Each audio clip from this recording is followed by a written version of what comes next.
آپ یہ سمجھتے ہیں کہ استعمال کرنے کی کوشش کی جاتی تھی نون جی لیگ کے دیکھیں خلاف کیا؟ یہی تو ہم چاہتے ہیں. ہم تو یہ چاہتے تھے کہ اس کی تفتیش ہونے دیں اور اس کے مطابق جو ہے وہ بات آگے بڑھنے دیں. لیکن انہوں نے جو ہے وہ اس کو پولیٹیسائز کیا. انہوں نے اس وقت جب ہر قسم کی ایویڈنس موجود تھی، جب وہاں پہ معلوم تھا کہ وہاں پہ جو ہے وہ فرزک ایویڈنس موجود تھی کہ فائرنگ کہاں سے ہوئی ہے، کیسے ہوئی ہے.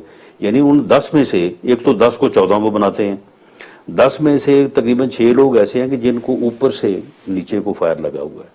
اب پولیس کا تو وہاں پہ ثابت نہیں ہوتا کہ وہ چھت کے اوپر تھی، وہ تو پولیس تو سامنے تھی، تو وہ کہاں سے فائرنگ ہوئی. یعنی وہ ان کے اپنے لوگوں کی گولیاں لگی؟ دیکھیں جی اب ہم تو کوئی بات نہیں کہتے، لیکن ہم تو یہ کہتے ہیں کہ ان چیزوں کی تفتیش ہونی چاہیے تھی جو انہوں نے نہیں ہونے دی. یعنی ایویڈنس جو ہے وہ موقع پہ انہوں نے کسی آدمی کو جو ہے نہ جے آئی ٹی کو نہ کسی تفتیشی ٹیم کو انہوں نے آنے نہیں اور دیا. پھر حکومت جانے کے بعد کیا ہوا؟ کیونکہ اب تو 10 ماہ سے تو آپ حکومت جانے میں کے نہیں. بعد پھر جو ہے انہوں نے پھر دوبارہ کہا کہ جی اس کی دوبارہ جو ہے وہ تفتیش کی جائے، جے آئی ٹی بنائی جائے. اب قانون یہ ہے کہ جب انہوں نے خود استغاثہ لے کے آ گئے، خود انہوں نے 1 سال میں پوری ایویڈنس پیش کی، تو پھر اس کے بعد تفتیش کس بات کی. نون لیگ نے بیچ میں کبھی بھی یا آپ نے کوئی ڈیل بنانے کی، لوگوں کو کمپنسیٹ کر کے جی خاموش کرانے کی کوئی کوشش تو دیکھیں نہیں کی؟ اس میں کوئی ڈیل والی بات نہیں ہے، نہ خاموش کروانے والی بات ہے. لیکن بہرحال وہ لوگ جو تھے وہ کوئی نہ تو ہمارے کوئی پولیٹیکل اپوننٹ تھے کہ ہم نے ان کے خلاف کوئی کارروائی کرنی صحیح. تھی. کوئی کسی جگہ کا مزدور ہے، کسی جگہ کوئی دکاندار ہے، غریب وہ لوگ ہیں. تو ہم نے جو ہے وہ ان کے ساتھ بات کی تھی. خرم نواز گنڈا پور صاحب کے ساتھ میری ملاقاتیں ہوئیں، میں ان کے گھر بھی گیا اور وہ معاملات جو ہے وہ تقریباً طے ہو گئے تھے. لیکن بس اس میں پھر جو ہے نا وہ کچھ ایسی چیزیں آئیں. انہوں نے پہلے جو ہے وہ مطالبہ کیا کہ نہیں کمپنسیشن جو ہے وہ اتنی ہونی چاہیے. پھر انہوں نے کہا کہ جی آپ ان کو نہیں دیں گے، ہمیں دیں گے، ہم خود آگے انتظام کریں گے.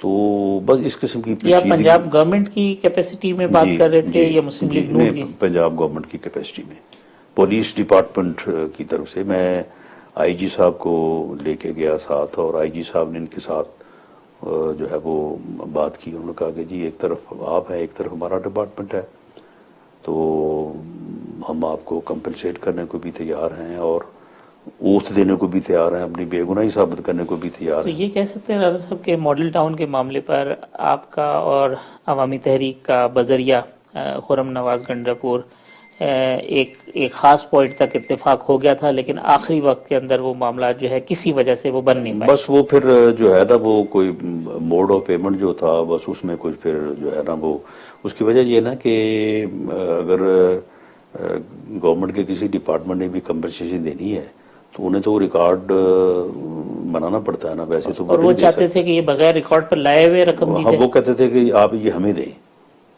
یعنی اب دیکھیں نا کہ ایک ڈیسیزڈ ہے، یعنی عوامی تحریک یہ چاہتی تھی کہ رقم متاثرین کو دینے کے بجائے ان کو دے دی جائے، وہ آگے جس کو جتنی مرضی دیں. یعنی یہ خرم نواز گنڈا پور صاحب کا یہ تھا کہ جو ہے ڈیسیزڈ ہیں ان کے ورثہ کو نہیں آپ ہمیں دیں، تو ہم آگے جو ہے نا اس کو کریں گے.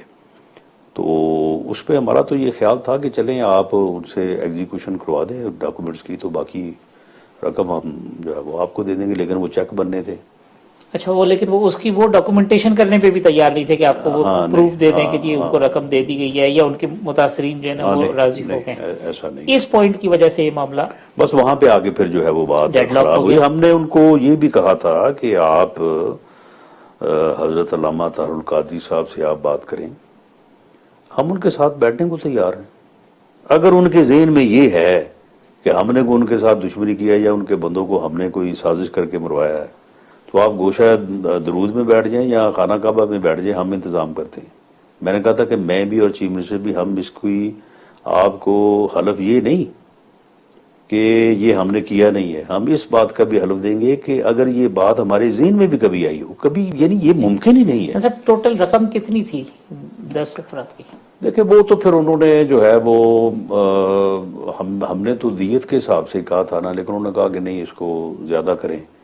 پھر اس کے بعد زخمی تھے، انہوں نے کہا کہ اس کو ڈبل کریں. پھر اس کے بعد انہوں نے کہا کہ زخمی انہوں نے بہت سارے، حالانکہ وہ ریکارڈ کے مطابق 52 لوگ ہیں، انہوں نے پھر 250 لوگ بنا دیے. تو زخمیوں کے کتنے پیسے اور جو لوگ یعنی شہید ہو گئے جو گورنمنٹ کا تھا اس سے انہوں نے کہا تھا کہ اس کو ڈبل کریں. جو بھی گورنمنٹ کا ہاں پیسے لیکن ہم تھے، تیار تھے، اس کے اوپر بھی ہم تیار تھے. مگر بات بن نہیں سکی بن نہیں کسی سکی. طریقے سے. لیکن یہ کوئی اپروکسیمیٹلی کوئی 50 کروڑ کے آس پاس رقم تھی.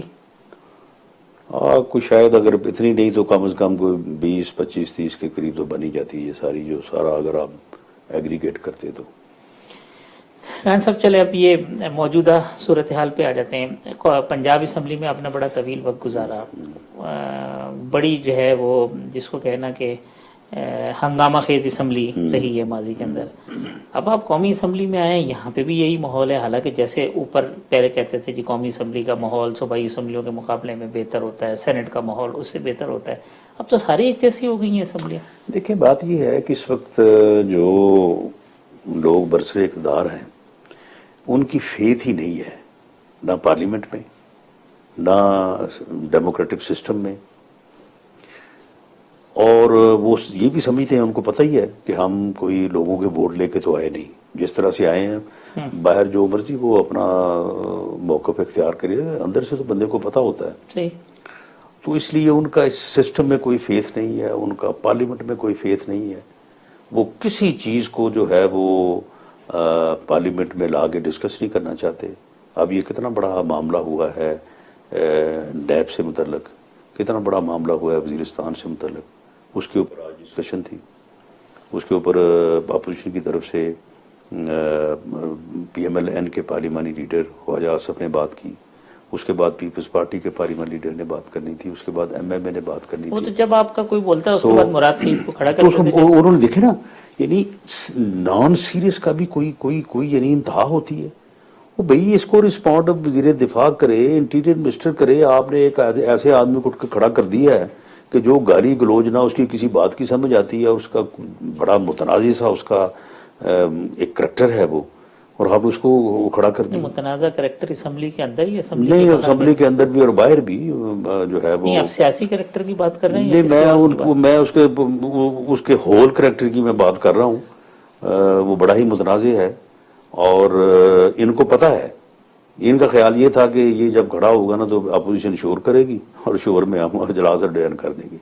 لیکن ہم نے پھر شور کرنا اس لیے مناسب یا احتجاج کرنا مناسب اس لیے نہیں سمجھا کہ معاملہ یہ بڑا سینسٹیو ہے، دونوں معاملے بڑے سینسٹیو ہیں. تو ہم نے پھر احتجاج کا طریقہ یہ اپنایا جو کہ ایک پارلیمانی طریقہ ہے، کہ ہم نے پھر جو ہے وہ اس کی تقریر کا وہ کہتے ہیں کہ آپ اپنی بائیکاٹ باتیں کر کرتے دیا. ہیں، باتیں کر کے چلے جاتے ہیں، ہماری نہیں بات سنتے ہی نہیں. ہم نے اس کی تقریر کا بائیکاٹ کیا تھا. اس کے بعد ہم نے واپس آ کے اپنی بات کرنی تھی، لیکن اسی دوران انہوں نے اس کی تقریر ختم ہوئی ہے تو بھاگ گئے. صاحب ایک بریک لے لیتے ہیں، بریک کے بعد آئیں گے تو ہم پنجاب کی سیاست پہ اور پھر جو حکومت کی معاشی پالیسی اور جو دیگر امور ہیں اس پہ بات کریں گے. تو ایک وقفے کے بعد آتے ہیں تو رانا ثناء اللہ صاحب سے گفتگو کرتے ہیں.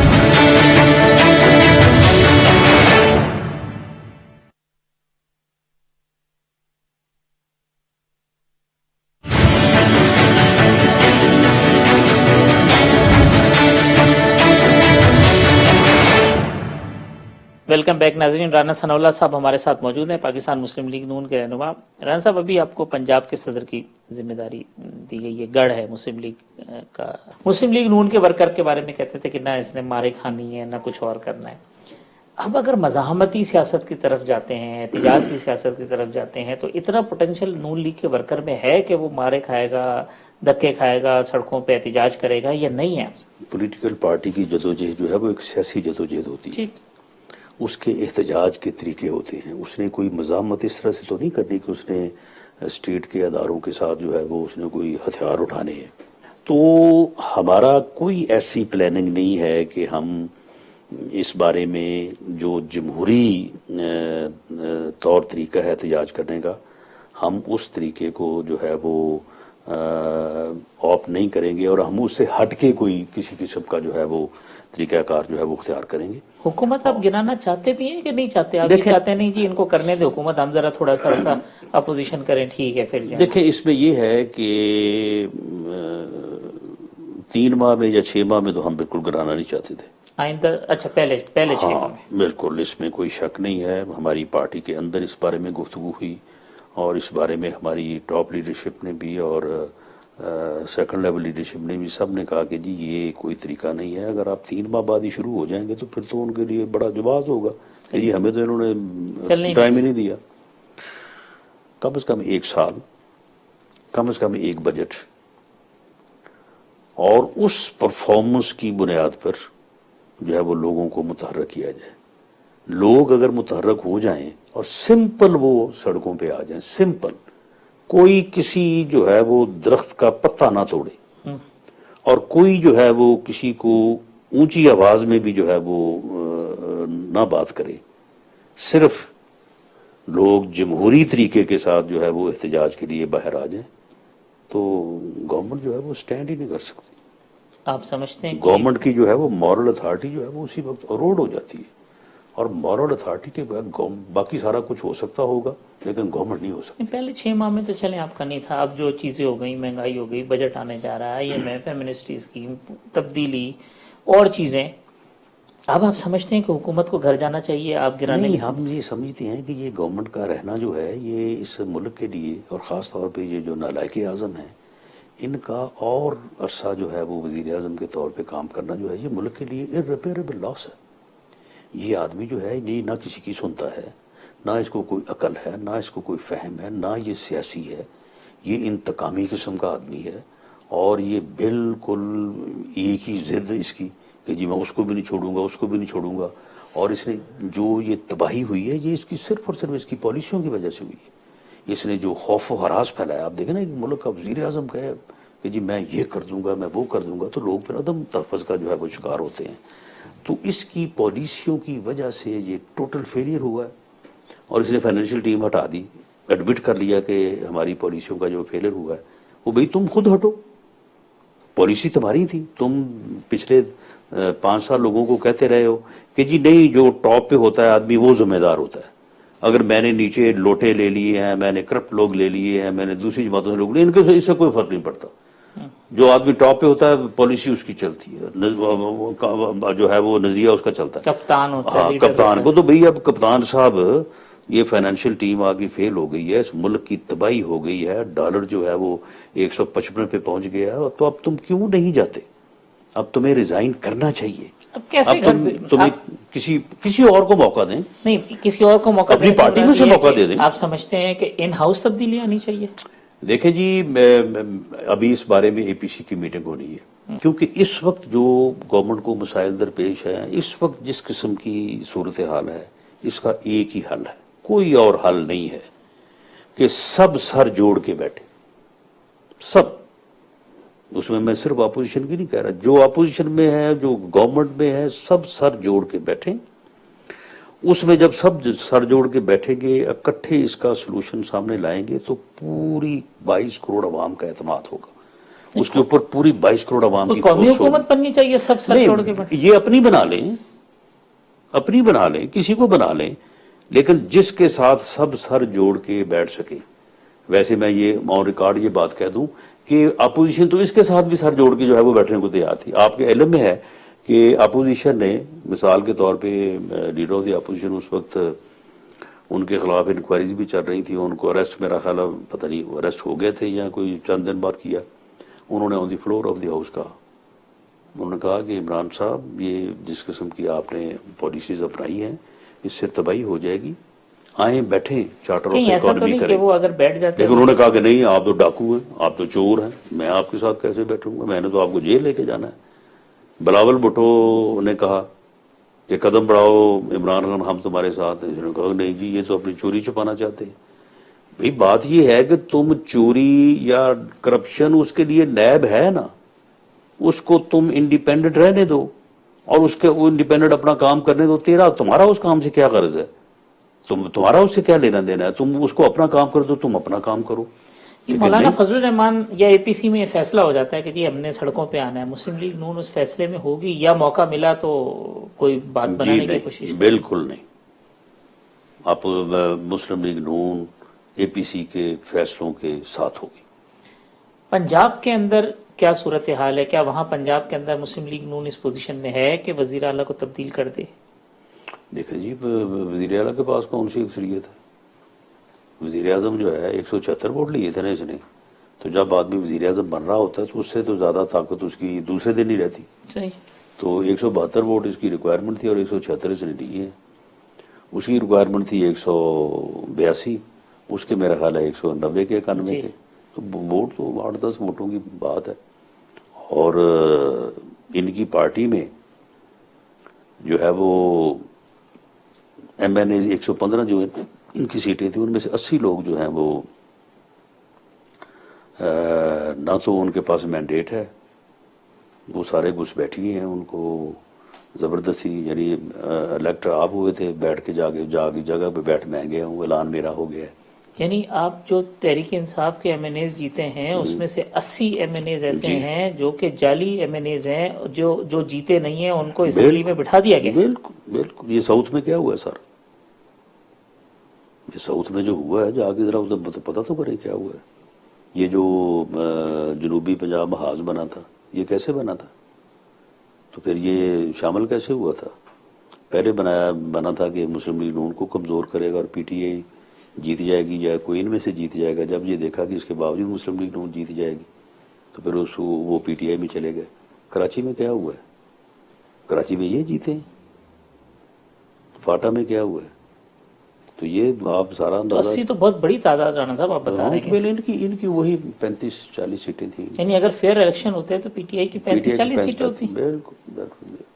تو پھر اگر یہ سچویشن ہے تو پھر وہ کیوں مطالبہ مانیں گے نئے الیکشن کا, اور وہ کیوں نئے الیکشن میں جائیں گے.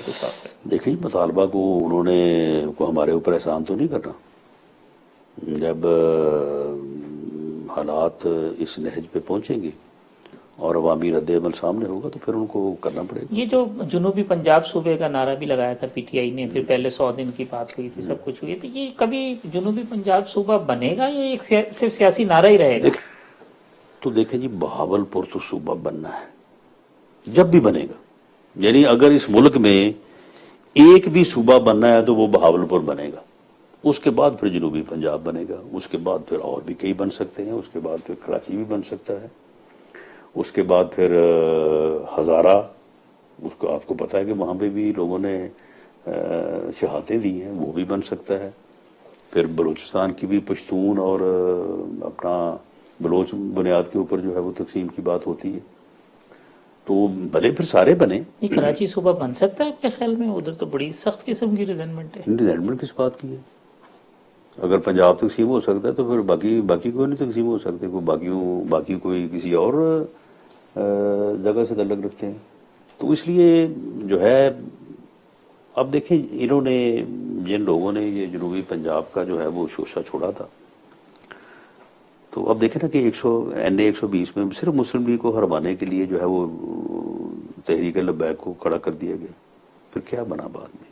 تحریک لبیک پوری ریاست نے بھگتا نا پھر ان کو, جی پوری ریاست نے بھگتا, اور ابھی پتہ نہیں اس کے اثرات جو ہیں وہ ظاہر ہوئے یا نہیں ہوئے. صرف NA 120 کے الیکشن کے لیے تحریک لبیک کو کھڑا کیا گیا. بالکل. الیکشن تحریک لبیک کو بنانے, پرموٹ کرنے, ہمیں کافرت قرار دلوانے, ہمارے خلاف ختم نبوت کی تحریک چلوانے کا ایک ہی مقصد تھا کہ مسلم لیگ نون کا وہ مذہبی ووٹ جو ہے وہ کٹے, مسلم لیگ نون کی سیٹیں کم ہوں, مسلم لیگ ہارے اور یہ پی ٹی آئی کو فائدہ ہو. تو 2018 کے الیکشن میں مسلم لیگ نون کو ان گروپوں کے کھڑے ہونے سے نقصان ہوا؟ جی بالکل. اگر یہ ساری چیزیں نہ ہوتی تو مسلم لیگ نون جو ہے وہ تو اس کی کم از کم پنجاب میں نیشنل کی 110 سیٹیں ہوتی, اور جو ہے صوبائی میں کم از کم جو ہے وہ 215-20 کے قریب سیٹیں ہوتی. سب ایک وقفہ لے لیتے, وقفے کے بعد آتے ہیں تو پھر اپنے پروگرام کو کنکلوڈ کریں گے. تو ایک وقفے کے بعد آتے ہیں تو رانا ثناء اللہ صاحب سے دوبارہ اپنی گفتگو جاری.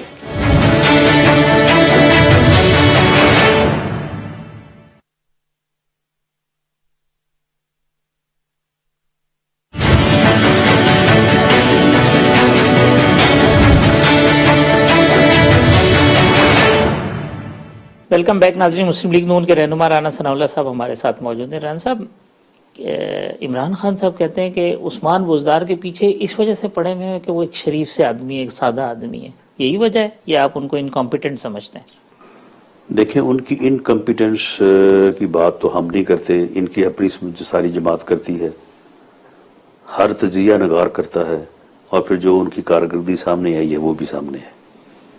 اب دیکھیں کہ ایک آدمی جو ہے جس کو اگر یہ پارلیمنٹری سیکرٹری بنا دیتے نا تو خدا کی قسم وہ اپنے گھر میں 3 دن ڈھول بجاتا وہ.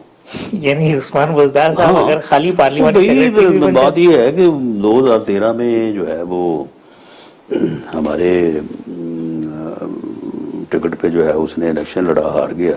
اس سے پہلے اس کا والد ہمارے ساتھ 2 مرتبہ رہا ہے, میرا کلیگ رہا ہے, اور ان کی تو یہ سوچ ہی نہیں تھی. وہ تو پارلیمنٹ سیکرٹری بن جاتا تو 3 دن ڈھول بجاتا وہ. انہوں نے اس کو وزیر اعلیٰ بنا دیا. اس غریب کو پتہ ہی نہیں ہے, اس کا کوئی ایکسپوجر ہی نہیں ہے. اور دوسرا یہ ہے کہ ان کے جو ان کی کوئی سٹینڈنگ نہیں ہے پی ٹی آئی میں. وہ تو اس وقت آئے ہیں جب یہ الیکشن ہو رہے تھے. یہ جنوبی پنجاب جب محاذ بنا نا تو محاذ کے ساتھ ہی آئے وہ. تو اب جو سینئر لوگ ہیں پی ٹی آئی کے, جو سینئر منسٹر ہیں, وہ تو اس کو گھاس ہی نہیں ڈالتے. یعنی کوئی اس کا کنٹرول نہیں ہے پوری گورنمنٹ کو. یعنی وزراء ان کے قابو تو میں بات یہی کیا بات یہ ہے کہ اب مثال کے طور پہ میری پارٹی میں ایک پوزیشن ہے نا, تو کل کو اگر کل کو آنے والا آدمی جو ہے وہ اس کو میرے اوپر بٹھا دیں گے تو اس کی میرے اوپر کیا اتھارٹی ہوگی. اس کی ایک مورل اتھارٹی بھی تو ہوتی ہے نا. تو اس وقت بزدار غریب کا تو کوئی حال ہی نہیں ہے. وہ تو بس صرف ایک جو ہے وہ مورے کے طور پہ بیٹھا ہے. پنجاب کو یہ کنٹرول کر رہے ہیں بنی گالہ سے. وہاں پہ جو ایک کچن کیبنٹ بیٹھی ہے نا عمران خان کی, وہ پنجاب چلا رہی ہے. تو کمزور وزیر اعلیٰ رکھا گیا تاکہ بنی گالہ سے پنجاب کو چلایا جا سکے, یا کوئی اور روحانی معاملہ؟ نہیں, یہی معاملہ. کمزور آدمی جو ہے وہ رکھا گیا ہے تاکہ نان انٹینٹی وہاں پہ بیٹھی ہو اور یہ بنی گالہ سے معاملات کو چلائیں. اور یہ ایسے ہی چلائیں گے اس کو؟ چلا رہے ہیں, لیکن پھر چلتے تو نہیں ہے نا اس طرح سے معاملات. ریزنمنٹ کتنی ہے پی ٹی آئی میں لوگوں سے؟ بہت زیادہ ریزنٹمنٹ ہے, بہت زیادہ ریزنٹمنٹ ہے. دیکھیں ہمارا تو کوئی تعلق نہیں ہے, لیکن اگر ایک سیاسی جدوجہد کے نتیجے میں عمران خان صاحب کو یہ حق پہنچتا ہے کہ وہ وزیر اعظم بنے ملک کے, تو جن لوگوں نے جس پوزیشن میں جدوجہد کی ہے ان کا بھی حق بنتا ہے کہ وہ وزیر بنے, وہ وزیر اعلیٰ بنے. پنجاب میں علیم خان پوٹینشیل کینڈیڈیٹ تھے وزیر اعلیٰ کے سب سے. بالکل, علیم خان اور جو ہے اپنا جہانگیر ترین, اگر ان دونوں کو پی ٹی آئی سے نکال دیں تو پنجاب میں پی ٹی آئی جو 15% بچتی ہے. پی ٹی آئی ان 2 لوگوں کے اوپر کھڑی ہوئی ہے پورے پنجاب میں, شاہ محمود قریشی, چودھری سرور. میں کہتا ہوں کہ ان 2 لوگوں کا پیسہ, ان کی محنت, ان کی, یہ دونوں وائز لوگ ہیں پولیٹیکلی. میرے بے شک ہمارے مخالف ہیں, لیکن معاملہ فہم لوگ ہیں, معاملات کو بہتر طریقے سے مینج کرنا جانتے ہیں, جہانگیر ترین صاحب بھی اور علیم خان صاحب بھی. تو اب بھی یہ معاملہ فہم لوگ عمران خان کو نہیں سمجھاتے کہ یار اپوزیشن کے ساتھ بس دیکھیے ایک حد تک ہوتا ہے نا. جہانگیر ترین جو ہے وہ کچھ معاملات میں جو تھوڑی بہت کسی جگہ پہ کوئی وائز آپ کو چیز نظر آتی ہے تو وہ ان لوگوں کی وجہ سے, ورنہ یہ تو بالکل فارغ ہیں. ران صاحب, یہ شہباز شریف صاحب پہلے کہہ رہے تھے جی پہلے آ جائیں گے, پھر کہا بجٹ سیشن میں آ جائیں گے. اب ایسی اطلاعات آ رہی ہیں کہ شاید بجٹ سیشن کے آخر تک بھی مشکل نہیں. انشاءاللہ وہ بجٹ سیشن جس دن بجٹ پیش ہوگا انشاءاللہ وہ قومی اسمبلی میں ہوگا. یعنی اس کا مطلب ہے کہ 11 جون کو اگر بجٹ پیش ہوتا ہے تو شہباز یعنی صاحب سے وہ پہلے کیونکہ بجٹ پیش ہو رہا تھا 21 کو, جی, تو ان کا یہ پروگرام تھا. وہ 18 کو آ رہے تھے باقاعدہ, انہوں نے اپنی سیٹ وغیرہ بھی ساری کر لی تھی.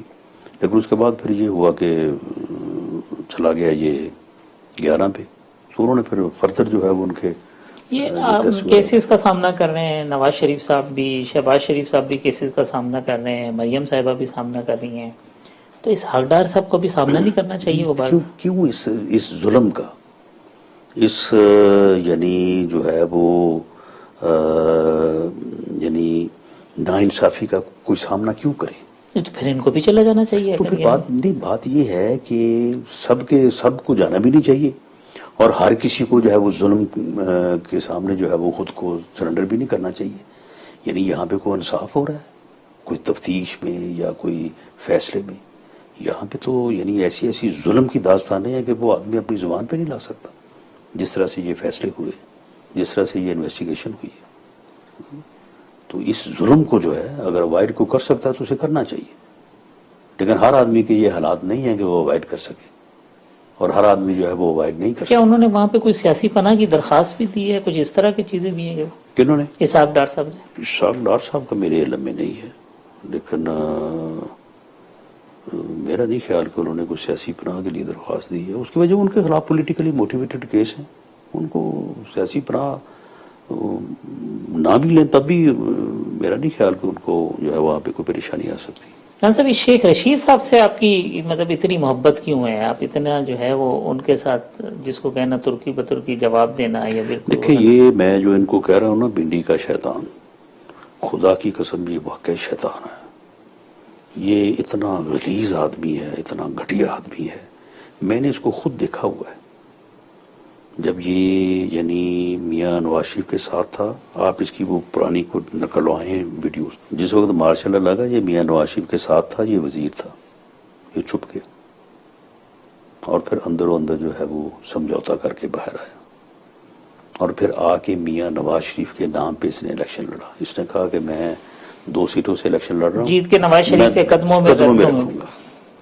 اب آپ مجھے یہ بتائیں کہ تم میاں نواز شریف کی لیڈرشپ میں اتنا عرصہ رہ کے اتنا فیض یاب ہو کہ تم شیخ یعنی چیدے ٹلی سے تم شیخ رشید بنے ہو, وہ تمہیں ان کے خلاف بات کرتے ہوئے کچھ نہ کچھ جو ہے کوئی لحاظ تو کرنا چاہیے نا.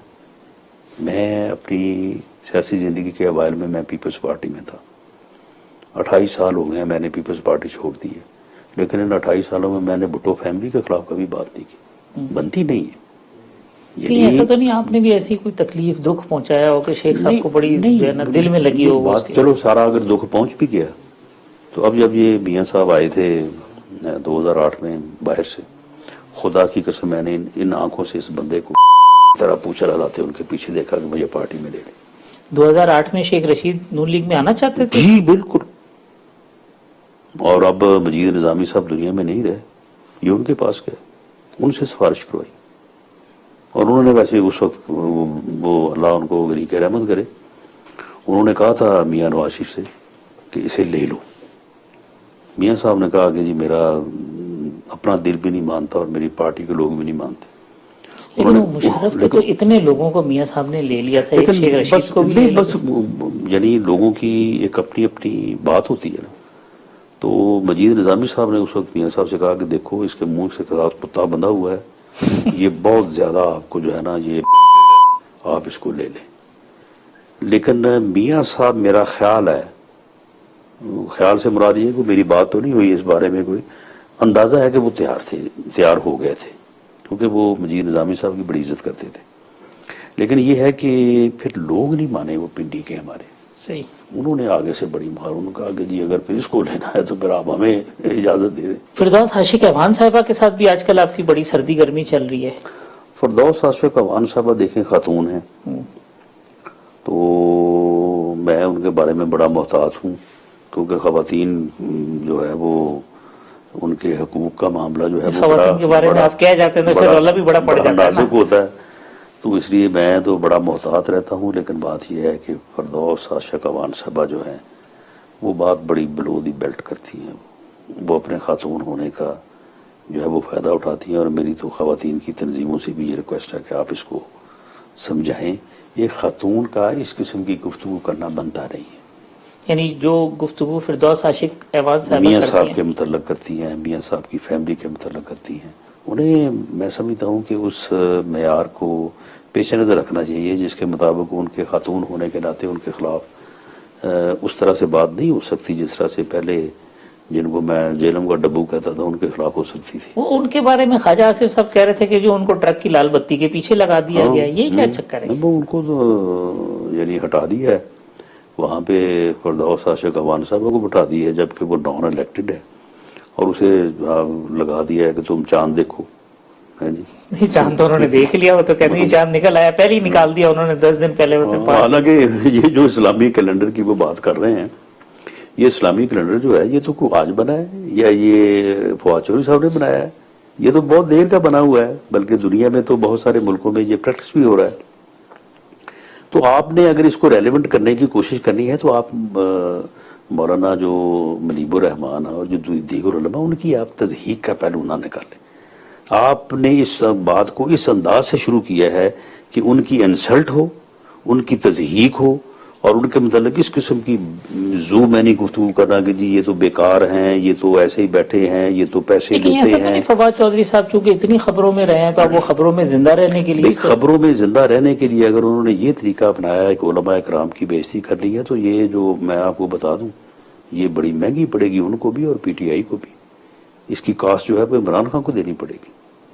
یعنی جو فواد چودھری صاحب کہہ رہے ہیں یہ عمران خان صاحب کو بھگتنا پڑے گا. نہیں تو اگر وہ نہ چاہے تو یہ کیسے کہہ سکتے ہیں؟ یعنی جو باتیں وہ کہہ رہے ہیں وہ بھی خان صاحب ہی کہلوا رہے ہیں. دیکھیں نا بھی بات یہ ہے کہ خان صاحب کے پاس اتنا ٹائم ہے ہر منسٹر کو بولتے رہتے ہیں کہ تو یہ بول تو یہ بول تو یہ بول. نہیں تو بات یہ ہے کہ جب یہ میڈیا ایڈوائزری بورڈ بیٹھتا ہے صبح کو تو ایک ایک سٹیٹمنٹ جو ہے وہ چیک ہوتی ہے. 2020 میں عمران خان کی حکومت ہوگی اس ملک میں؟ نہیں میرا نہیں خیال کہ یہ اگلے 3-4 ماہ جو ہے وہ یہ نکال سکے.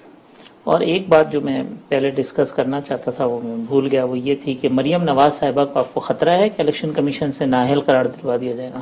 کر دیں جی. میاں نواز شریف کو کیا انہوں نے نااہل کر کے ان کا سیاست سے کردار ختم کر دیا ہے؟ اگر یہ ان کو وائس پریزیڈنٹ ہی رہنے دیتے تو ہم ان کو پھر وائس قائد بنا دیں گے.